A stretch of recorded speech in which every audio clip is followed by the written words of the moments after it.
Hello, friends. I'm coming at you live from the Marriott Riverwalk in San Antonio, Texas. Woohoo! They put me in room 1130, which is kind of fun to say out loud, and gave me a cute little window. So there's going to be a daytime one of these too with some pretty sunlight. It's kind of fun. I'm in like a little angle. I'm not on a corner. This is like the middle of the hallway, but the building does this little divot thing, so I kind of get to see over there, and I get to see over there, which is kind of exciting. Who am I? What am I? Am I a heathen? And take my shoes off, goodness gracious. I walked around San Antonio a little bit when I got in. The stay comes with like a destination inclusion. Amazing. Where you can get 2 tickets to anything kind of in the area to do like a little river cruise, narration tour thing, or to do the like observation tower. And since it is just me, I was like, can I get 1 ticket for 2 different activities? So today I did the little river narration tour, and tomorrow I'm gonna go up to the observation restaurant tower thing, because what else would I do? So there you go. Today is going to be very what do the kids call it? Stimmy. I'm gonna be a little stimmy today. I didn't realize how neurospicy I was really until this last year. And then I was around people who like pointed it out. I mean, I knew that I was like a little quirky, but I did not realize that there was so much of it until this last year. So that's been interesting to think about, because I'm like, oh, that's why so many people thought I was like annoying or kept yapping and just thought that I like wanted to get... There's some very loud humans in the hallway all of a sudden. Yeah, why they thought I was... Do you hear that?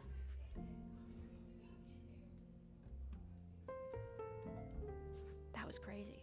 That was like a whole... What do you call like a flock of chickens? Like a haggle? A heckle? Or is that geese? Oh, I don't know. Anyway, so yes, that is why probably so many people thought that I was annoying and just like needed attention. I mean, yes, I need attention. I'm yapping on YouTube, for goodness sake, so clearly there's something happening there. But like most of the time, if I am yapping, it's because I just assume that like we're all yapping. And it's like we're all sharing, we're all connecting, we're speculating, we're talking, blah, blah, blah, blah, blah. And I probably just missed a lot of cues of like people not wanting to talk about those things, or not caring, or being done with the conversation. I don't miss all of them, but I've definitely missed like where the line is, probably a lot of the time, which is frustrating. Anyway, yeah. So that's been kind of interesting to reflect on the last year, because there have been so many times when I like walk away from a conversation being like, I feel like we got along so well at the beginning, and like the vibes were vibing, and then they just like were not vibing at the end. And I'm like, what did I do? What did I do? What did I do? So yeah, today's gonna be a little stimmy because I've got lots of thoughts going on. The last hotel that I was at was in Vancouver. And I guess someone's knocking on my door. 1 second. Okay, someone knocked on the wrong door. We're off to a great start. Anyway, as I was saying, the last hotel that I was at in Vancouver was very nice, the Sutton place. And it was so lovely. It was so quiet. The carpet was cushioned. I feel like the windows must have been like, I feel like these must be double paned. Maybe they're single, actually. Oh, these might be single. It was thick glass. I didn't hear much of the traffic. I didn't hear too much in the hallways. It was very nice. So yes, I've become a little bit of a travel, I don't know, snob, I guess, just because I'm in hotel rooms so often. And so when the hallways are crazy and people are knocking on the wrong doors, it's kind of like, okay, can we lock in? Can we just lock in a little? So yes, anyway, before I got interrupted by the door, and we finally brought it all the way back around, When I was in Vancouver, I was,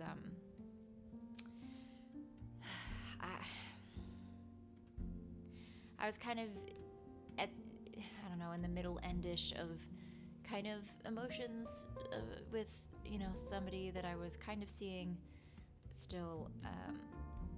It was tough, and it is officially done now. And so today, I'm just missing them, and it is weird. It's weird. I don't know. Do you guys feel like a certain like peace, like a painful peace? I might have mentioned this in a previous. Oh my gosh, English language, please. Painful peace. I might have mentioned this in a previous episode. La la la la la. Red leather, yellow leather. Red leather, yellow leather. And whenever something that isn't working ends, there's kind of this like heartbreak, but like breath of like you don't have to keep putting on this like show kind of like, and I it's not that I felt that way the whole time, but when you're trying to make something work or trying to like, I don't know, navigate it, and it's just, it takes a lot out of you. And so yeah, I think I guess I want to talk about like grief I guess, and like carrying that around while also appreciating the solitude. I feel like this could, be applicable to so many things. Friendships, family, relationships. I mean, anytime something ends that was a place of comfort for a while and brought happiness and also frustration and conflict and confusion, it's kind of this like eerie silence, but like I don't mind the silence, but I don't prefer the silence if I have the choice of something,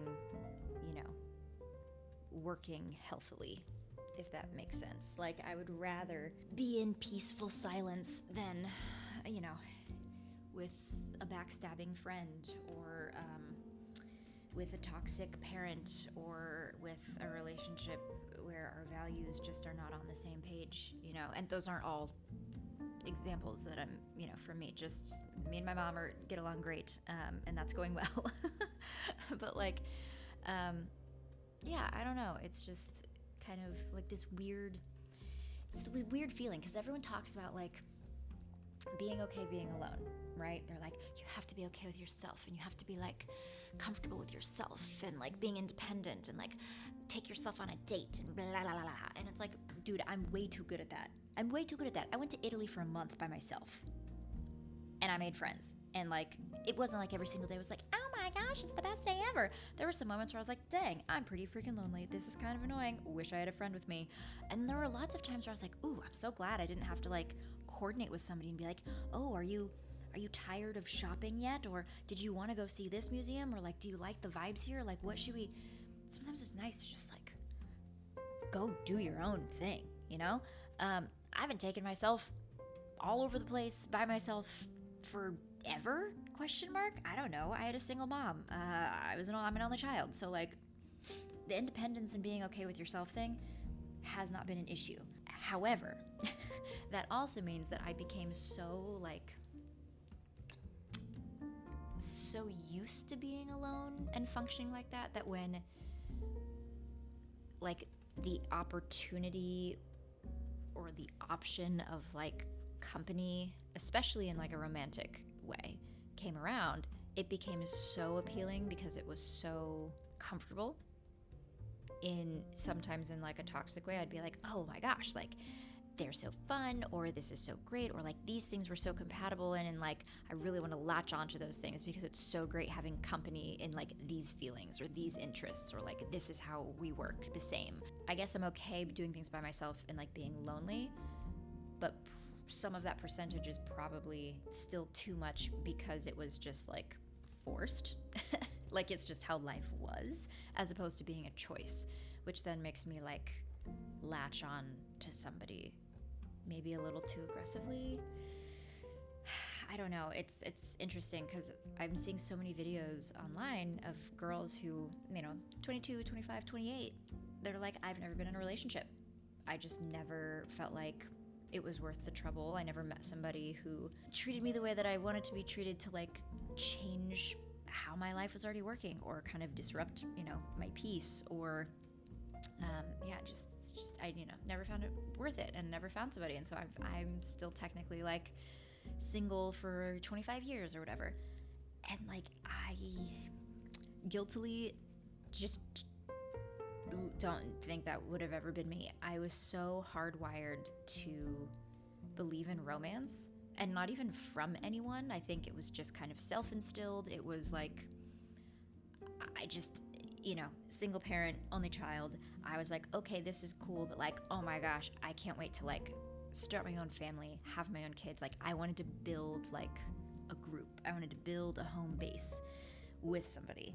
And I, from very young age, just got so like infatuated with a crush or with the idea of like being in love. And I would just pour in so much energy and heart into any crush that happened. Like,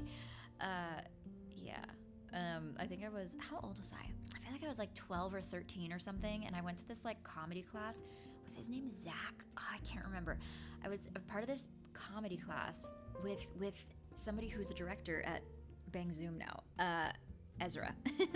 Ezra was, I think, teaching this like comedy class for like teens. And there was this 17-year-old, I think his name was Zach, the 17-year-old that I just thought was so cute. And like we kind of like got along enough because I was relatively mature and I'd been like working for a while, but like it wasn't flirty like that. But I thought he was so cute and whatever, and I was down bad as like basically almost a preteen. I think I was 12, maybe 13. I mean, maybe I was 14. Anyway it goes. I think I was a lot younger, and I just like could not get over this kid. I talked about him for months. Like my mother can attest. And it's just like, girl, like why? And I don't even know why, because even, like men have not like solved many problems for me. Not that they should. That's not the sole purpose of men. It's just like, fix my problems. No. But like when you're with a partner, it should be enjoyable. Your life should feel easier in some aspects because they are there. You should feel comfortable in many aspects because they're there. There should be like a familiarity and like a sometimes when you're just super stressed and super strung out, they notice, they pick up on the details, they help, make your life. I'm going to be having your children, okay? So like, yeah, maybe we can make life a little bit easier, and then I can be like, oh, cool. I can just like be a mom, have kids, especially during the pregnancy years. And then like, I know that you can take care of everything while I'm busy being pregnant and giving birth and like raising a 1-year-old child for a couple years until they can start kind of doing things on their own. And then we can both kind of do things again. So yeah, I think everyone has different opinions on that, of course. I'm talking very much kind of a, I guess, stereotypical cis man, cis girl, dynamic. But none of the men in my life have really made anything easier. Part of that is absolutely on me and my choices of men. And not that they're terrible people at all. I just did way too much work at the beginning to like build this like version of a dynamic that like, hello? Bro, okay, listen, the room is really cute, but the noise is driving me up a wall. Why is it so loud down there? And then like the hallway thing, sorry. Overstimulation. Maybe that's why. Maybe that's why I'm so bougie. And it's like, oh, all the fancy places. It's like, yeah, because they're quiet. They're freaking quiet. They distract me from my thinking process. Okay, I poured way too much energy into kind of the vision of the dynamic that I saw with the person. And it's the everyone says, don't believe in the potential, believe in the actions, blah, blah, blah, blah. And like, I know this, like inherently, like somewhere in my brain, I'm aware of this, but like, I just got so, my gut feelings, met somebody, saw somebody, and been like, oh my gosh, that wasn't English, blah. I met someone, got to know someone, we started flirting, whatever. And then at a certain point, I saw this version of them. I saw this potential, like I kind of assumed, I projected where I thought they wanted to go and wanted to grow and who they wanted to be and like the best version of themselves. And I'm not talking about the most successful. I'm not being like, oh my gosh, and he's gonna make $1 bajillion, then he's gonna fly me all over on a private jet. No, I'm saying like the best version of like the career and the interests that they are pursuing and doing. I was like, oh my gosh, they're gonna do that, and then it's gonna grow to this, and like they're this type of person, which means like they're probably gonna become like this, so I can be a good like complement to that and be this. And it wasn't even always that like self-aware. You know, a lot of times I just start doing it subconsciously. I don't know if that's a form of like safety, survival, protection. I have no idea. But yeah, what good did that do me? Not a lot of good. Because then I would be in this dynamic under the assumption that they were the person that I had projected them to be, or that they were going to kind of grow into that in our relationship, instead of just taking the actions at very, very, very harsh face value. And the issue with that, for a lot of people, the taking the actions at face value, is that if you do look at the actions, unfortunately, a lot of the time, it's gonna be pretty brutal. It's gonna be pretty brutally obvious, actually, that most people are not that interested in you. And sometimes it has nothing to do with you. Sometimes, and a lot of the time when you're younger too, it has to do with the fact that they are just like not even ready. They're not even out of their own ego. They're not even in the headspace to fully care for, accommodate somebody else like that. It hasn't even crossed their mind. Especially if you're a cis guy who's like 23. Just a lot of the time, it's not even in their realm of existence in their brain. Some of you, yes, it is, but some of you, it's not. So it's not even about you or me or anyone. It's just like they aren't even there yet.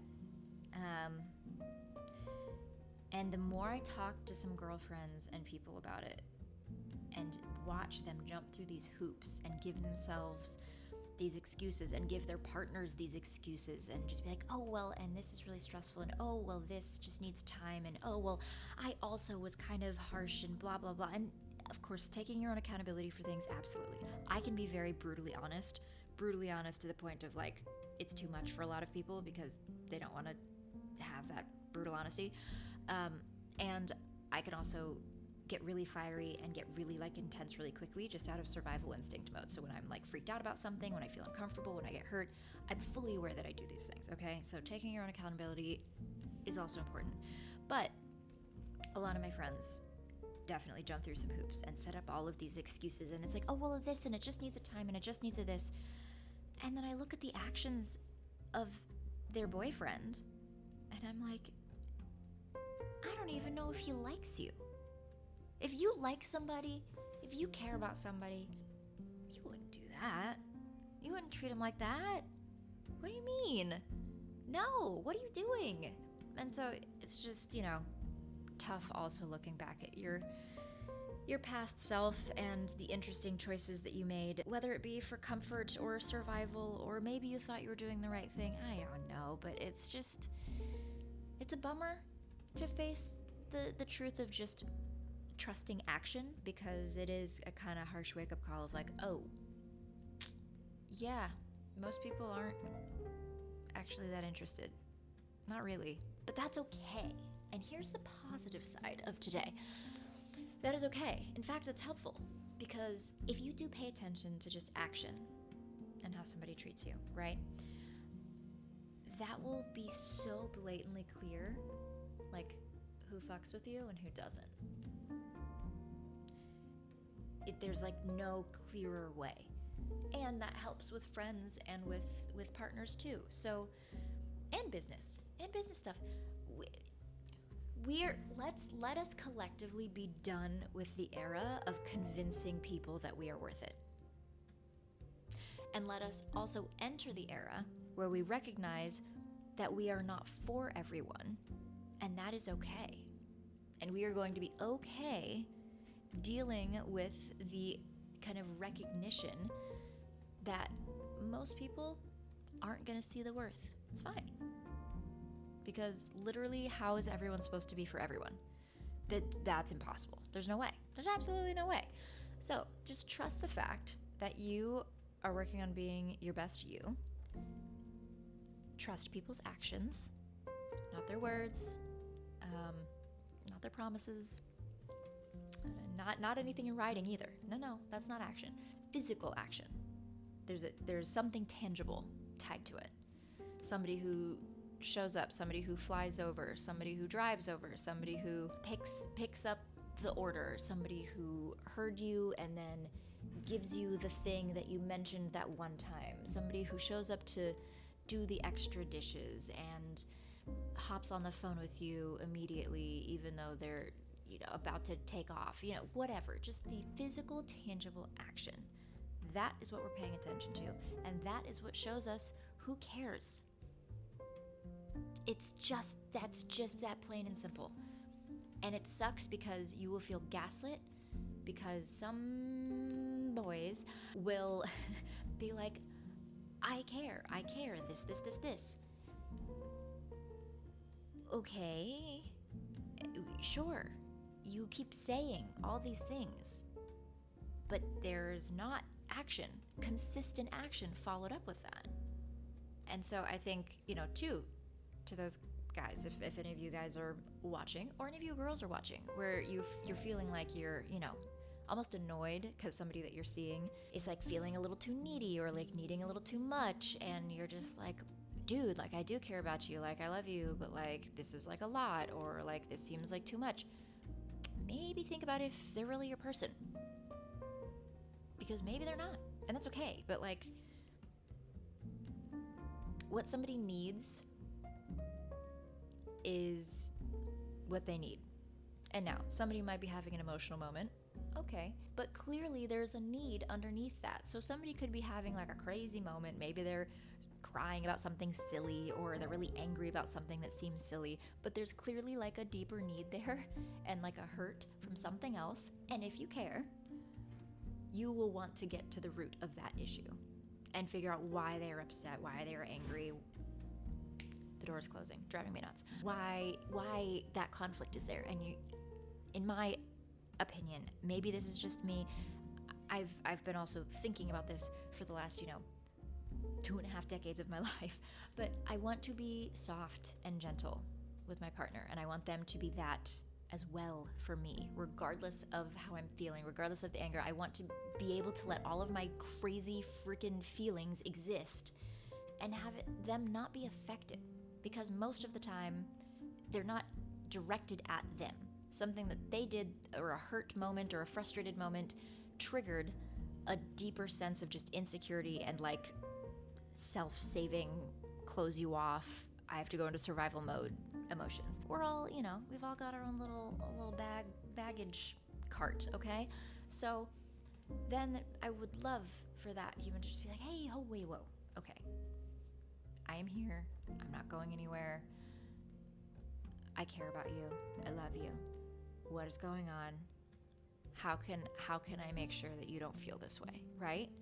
And if you don't want to do that for your partner, or if you're like, oh gosh, it feels like we have this conversation all the time, well, that means that the need isn't being met. For the guys, if anyone's made it this far in the video who's like a straight guy, or a gay guy, I don't know, maybe. Maybe a girl too, but it seems to be mostly with guys. Girls don't like to complain, okay? It's not fun for me to just like be upset about things. In fact, I hate it. Some people maybe are different than I am. I don't know everybody. I'm just speaking from my own personal perspective. I like to be happy. I like for things to be okay. I'm not saying we're sitting around like not paying attention to each other and we're bored. I just like things to be fun. I want us to like know what's going on emotionally, be on the same freaking page. We're having fun, we're traveling, we're working, we're hustling. Like, you love me, I have no question. I love you, you have no question. Like, I love all those things being freaking, sure, ASMR. Sure, locked in. And so if a girl keeps complaining about something or keeps bringing up this one thing from last year or whatever, it's because that hurt was not addressed, and she still feels unsettled and confused and insecure about the hurt that is surrounding that moment. And she has not seen the things that she needs to see or felt the things she needs to feel like that was solved and that she can move on. There are still question marks, there's still instability there.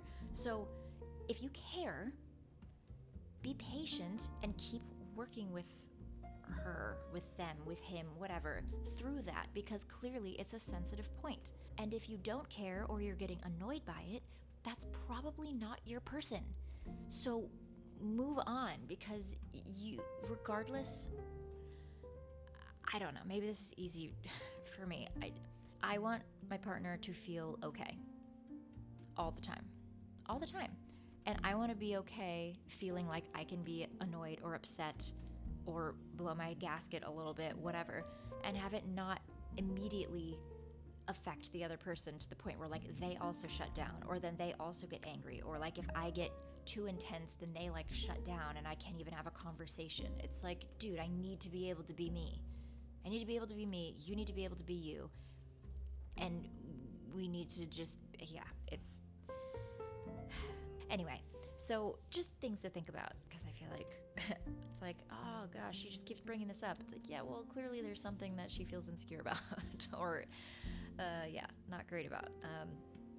And this goes both ways. I know I'm talking from just my perspective, but yeah, and looking back at the actions or lack thereof in some of my dating choices, I don't know, and it's frustrating and unhelpful too when like friends, people, whatever, are just like, oh yeah, like that was crazy, or that was so toxic, or that was a dumb decision, or that was a this. Oh, thanks. You think that's helping? You think that's helping? No, it's not. We're all doing the best that we can with the best that we know. And when you don't have a lot of reference points of what you're supposed to be doing, which many of us in this world do not, it's a little tough. We're kind of building the road brick by brick, and to others it might seem so incredibly obvious. Well, good for you. Good for you. But also a lot of those people who claim that it's so incredibly obvious have made very interesting choices themselves. So, yeah, just... I think everyone needs to be a little nicer to each other. I always have assumed the best in people, and unfortunately that's gotten me in trouble because I trust really easily and I yap really easily, just assuming everyone's a good person and wants the best for themselves and everyone else, and like in a positive way. I mean best for themselves. Like you want to wake up and like be the best version of you, and that's not the case. So, I have not let that deter me, however, from keeping an optimistic perspective. I think we should all just be a little nicer to ourselves and to each other.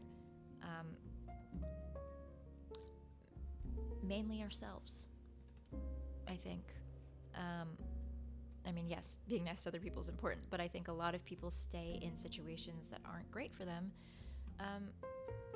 because they haven't fully loved themselves yet.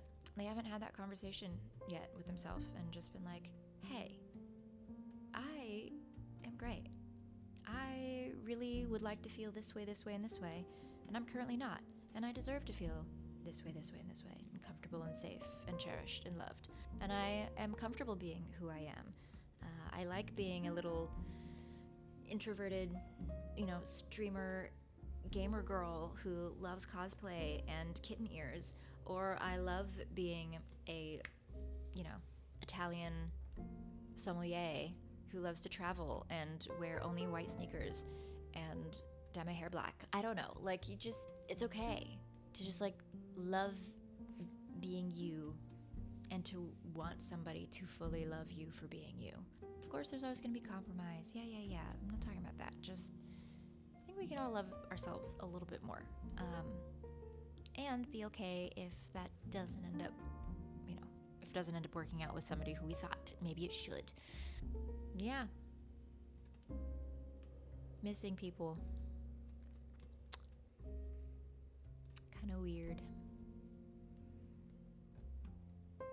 couple times tonight where I was like, it'd be nice, you know, if he were here. Kind of want to hold his hand. You know, doing this little boat ride would be fun. He'd probably like this. Oh, look, there's something that he might have fun doing. And then there were lots of moments where it was like, oh, I kind of like just sitting here and absorbing everything. And I'm just gonna change my mind and go over here instead. And that's so nice. I can just kind of adjust to the pace of my own internal clock, my own internal preferences, I suppose. But I still miss him. And I miss the good things about him. Yeah. All right. Time for the book. There's a little postcard in the back from the Alamo. La la la. So, that was fun. Let's see what the book has to give us today. ASMR for the pages? Oh, well, okay. Let's see. Interesting. When the work has 5 mistakes, it's not yet completed.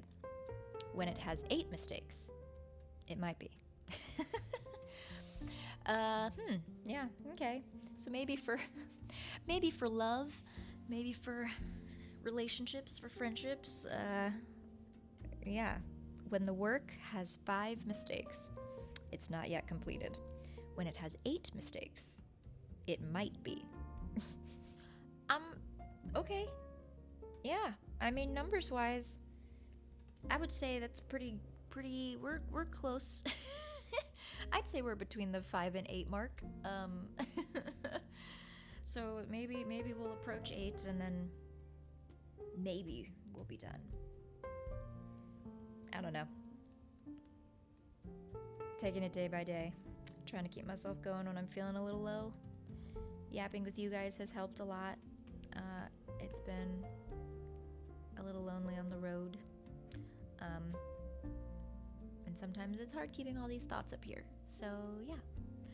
Thanks for listening to me as I yap. And maybe you have found some similar questions or feelings along the way. I gotta repaint my nails. They're doing better, but we still have a little bit of the old, I guess, traumatized nail. It's crazy to say out loud. Yeah, my nails got severely screwed. And it's weird because I was getting them done for like 2 years in a row. And the first year was fine. And like they were like a little dry or whatever. But then the last like couple months, it's like, was it October? Maybe September? Yeah, I guess like end of August through the November. All of a sudden, nails started getting kind of really weird. And I don't know how much of it is the salon versus just the trauma of having like a thicker gel like on top of my nail that wasn't as strong. I don't know, but like a couple of my nails when I push down, not on like the base, but like on the edges at the front, like they're just still so sore. It's really weird and I don't like it and it kind of creeps me out. But none of them are like discolored. It's just like they're risen, like they're kind of raised up a little bit. So maybe they're just inflamed. I don't know, dude. Nails are weird, but I'm grateful that they're like a third of the way grown back in from like the root of like my actual just natural nail, and then like the traumatized part is being pushed out. So I'm grateful for that, but they're still a little wonky, so we're gonna make them red for the weekend. I'm not really that hungry, but I kind of want to order dessert, but I don't really want to order dessert because I don't want to. Anyway, thank you for joining me at the lovely Marriott Riverwalk here in San Antonio. First evening with our fellow Denny's friends and our loud hallway friends and our loud street friends. Hopefully the yapping was interesting or helpful or both or neither. Either way, thank you for joining and listening and hanging out, and I will see you next time. Bye, guys.